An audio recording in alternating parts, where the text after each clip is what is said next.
Hormatly Atabatan TV YouTube kanalynyň tamaşaçylary. Biz size online seyahat gepleşimimiziň nowatdaky fanyny höderleýäris.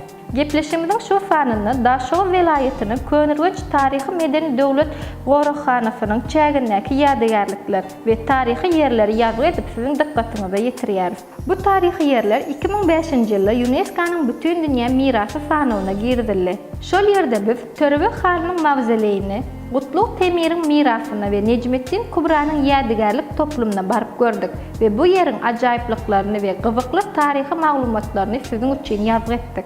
Hormatly tamaşaçylarymyz, bundan awval biz bu online seyahatçylyk gepleşigimizi Ahal welaýatynyň çägindäki 40 gowagy, Seyit Cemalettin yadigarlygy, Kowata gowagy we Garagum sahrasyndaky Garagum ýalkymy baradaky video ýazgylarymyzy ýetiripdik. Mehriban tamaşaçylarymyz, size Daşoğlu welaýatyndaky taryhy ýadygarlyklar boýunça video ýazgylarymyzyň indiki sanyna bolsa, Aşyk Aýdyn Pir hemde Zamakşar baradaky maglumatlary dikkatyňyza ýetirer.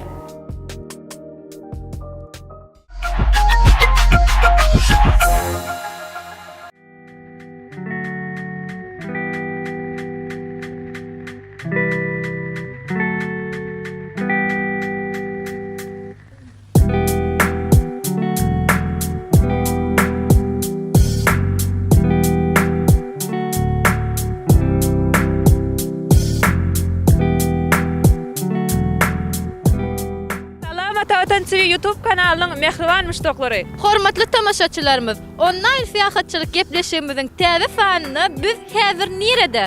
Biz häzir ýurdumyzyň Demirgazy künjegine ýerleşen Daşoğlu welaýatynyň Könürgünç etrafynda.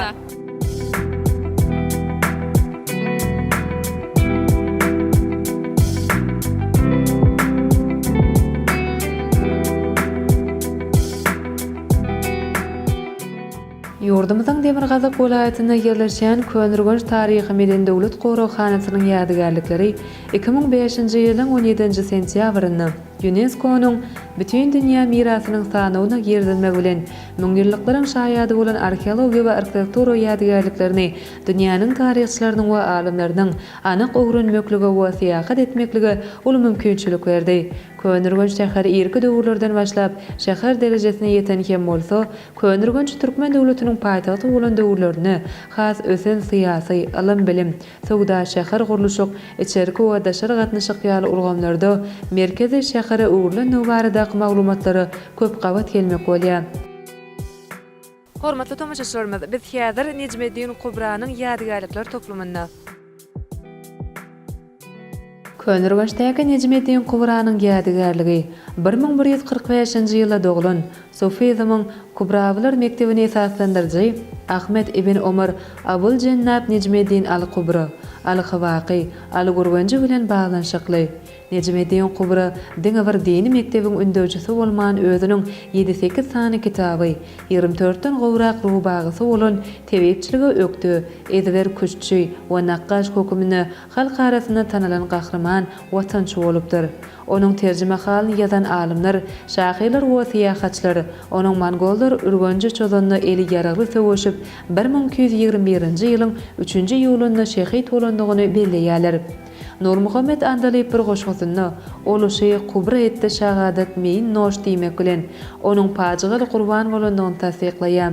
Necmettin Kubra'nyň üstüne galdyrılan ýadygarlyk Gutluk Timur'un Urganji häkim bolan wagtynda amala aşyrylypdyr. Amarat 4 san otogdan ibaret bolup, öň tarapy demirgazyga wagtyrylyp gurulupdyr.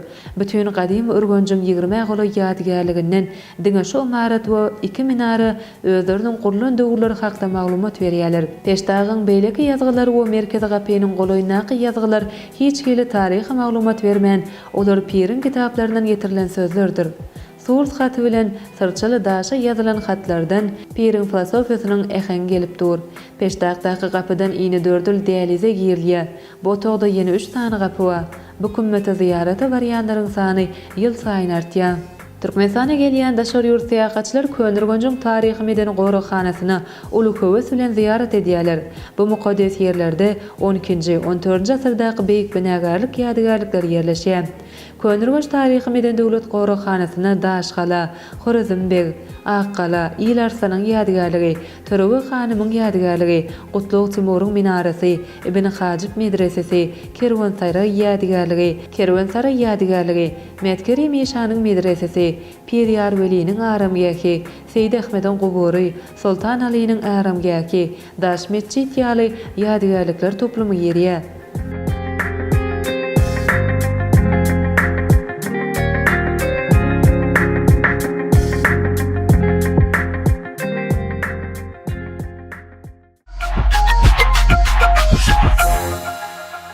Mehriban tamaşaçylarymyz, biz häzir Törewe hanymyň aramgahyna geldik. Ýöreň ährijämiz onuň bilen tanışyp bolalım.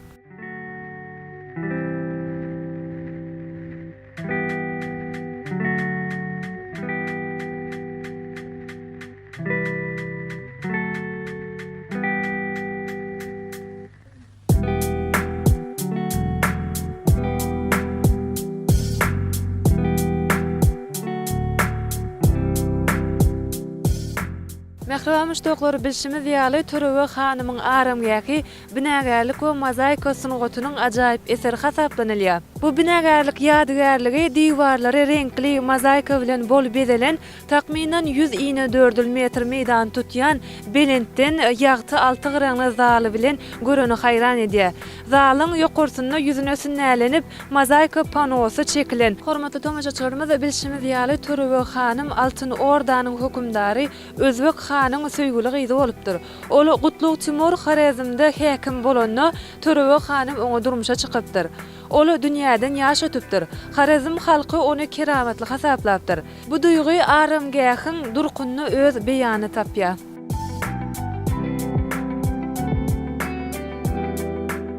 Törewe hanymyň kömetiniň binägerligine nepise we monumentallyk, kämil binägerlik şekli we ajaýyp bedegi özbaşly sazlaşýar. Daşyndan we içinden oğdan bezelmegi, oýmy görnüşde mozaika bilen bezelen 100 iňe 4 metr töwre meýdany elýän açyk, ýagty, 6 gyranyny zarly guruluş üýtgeşik oğdan görkezýär. Bularyň ählisi ören uly ajaýyp gümmez bilen gutorýar. Gümmediň içki bedegi ýyldyzlaryň we gülleriň nusgalary bilen inçeden bezelen nagyşly mozaika panosydyr. Bu gümmetiň haçan we kim tarapyndan gurulandygy anyk näwelli. Bu barada maglumatlar saklanyp galmandyr.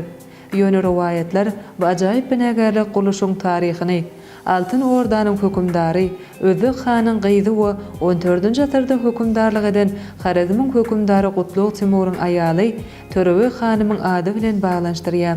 Bu zenan dini idaralary gurmak, rehimlik we dogurçylyk bilen şöhraty iýi bolupdyr. Onuň ady bütün Horerimde belli bolupdyr. Dep boýunça ol gyzlaryň we aýallaryň arkada ýanjy hasap edilipdir. Onuň kümmeti gelenleriň köpçüliklerini ziyaret edýän ýeri bolupdyr. Olar bu ýere özü toýlarynyň öň ýanyna gelipdirler we nikah gylmagyna ak bata sorapdyrlar. Häzir hem Törewe hanymyň gubry köpçüliklerini ziyaret etmek merkezi bolmagyna galýar.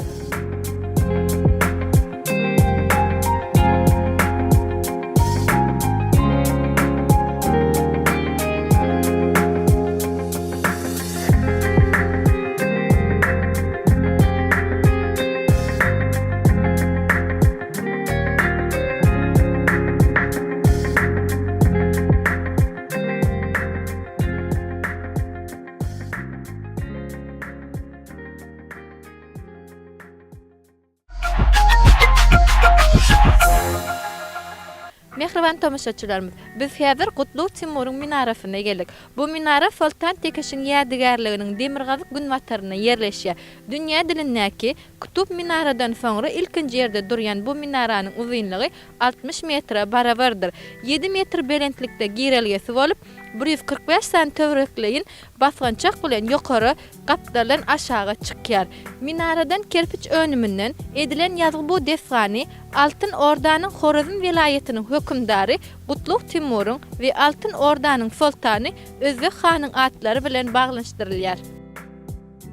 Minaranyň 1930-njy ýylda professor Yakubowski tarapyndan okulan Kufos dilinde ýazylan ýazgysyna şeýle diýilýär. İki dünýäniň şaharlarynyň iň bagtly padşah, Allah onun rehimdarlygyny, keremdarlyk etdi we oňa hakykatyň işigini açdy. Hemde ol kuwatly padşa Arablaryň we Arab dälleriň penakary, älim jahanyň we diniň şoklysy, Islamyň we musulmanlaryň beýgi Gutlug Temur, Necmetdiwul diniň ogly. Allah Islamyň ýeňşini arasyna we kuwatly sultan Özbek hanyň häkimeti günlerini bu jaýyň gurulşygyny uzalsyn. Allah onuň padşalygyny uzalsyn. Ýazynyň teksti minaranyň bina edilen wagtynyň takyk çäklerini 1320-1330-njy ýyllar diýip bellemäge mümkinçilik berýär. 60 metr töweregi beýiklikdäki minara köpçüliklerin ibadetkany, meçidinki bolupdyr. Muny Arab syýahatçysy Ibn Battuta hökümdar Gutlug Temur'un törewe hanymyň ady bilen baglanşdyrypdyr. Ýylmanyk, oňat kerpiçlerden naqşly örlen aýlawlar Belentesganyň bütün gawarasyny geçip edip bölüşdiripdir. Minaranyň depesinde agaç pörsleriň öýjükleri saklanypdyr. Onuň üstünde bir wagtlar hemme taraplary açyk bastyrmajyk bolan eken. Ol bolsa dekoratiw karniz bilen tamamlanypdyr. Şol bastyrmajykda durup azança adamlary namaza gelmäge çağırmak bilen azan aýtýan eken. Minaranyň üstüne çykmak üçin içerki aýlawly merdiwan bolup, onuň 145 basgançagy bolupdyr. Onuň basgançaklary eşigin ýanyndan ýeriň derejesiniň 7 metr töweregi belentlikden başlanýar. Minaranyň gowrusynda kerpiçlere naqşlanan 18 sany dürli iýinlikdäki bogun halkalary bolupdyr. Halkalaryň üçüsi bir wagtlar zaýlanypdyr. Yerden 7 metr belentlikde ýene-de bir hatar köpü hatly ýazgy bar. Olarda Kur'anyň 2-nji suresiniň 250-nji aýatynyň, ýagny Ayatul Kursiýnyň sözleri bar. Halk arasyndaky riwayatlerde galy bersede Yusuf Ahmed desanyna minaranyň gümmeziniň altyn guppasynyň bolanyny barada aýdylýar. Orta Aziýada iň belent bolan bu minara diňe bir weýran edici uruşlary başdan geçirmän, eýsem ýer titremegi bilen bagly tebigy betbagçylyklary hem başdan geçiripdir. Hünärmendleriň aýtmagyna görä, minaranyň ozalky beýikligi 65 metr goloý bolupdyr. Ol 14-nji asyryň gurulşykçylarynyň we migmarlarynyň Ürgenç mektebiniň adaty bolmadyk ýokary ustadlygynyň ajaýyp şaýatdyr.